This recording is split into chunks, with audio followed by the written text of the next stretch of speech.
Inside this mysterious structure lies an incredible engineering system.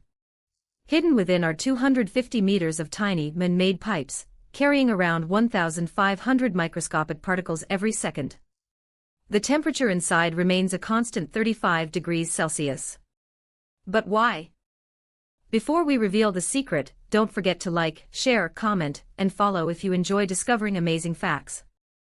These tiny pipes transport essential nutrients and oxygen throughout the structure. Specialized cells work non-stop, producing hormones and building strong muscles. Every part has a specific role, working together with remarkable precision. The blood vessels are connected through a natural thermal regulation system, helping maintain the perfect internal temperature. Some cells take as long as 64 days to complete their life cycle, showing how carefully this system is organized.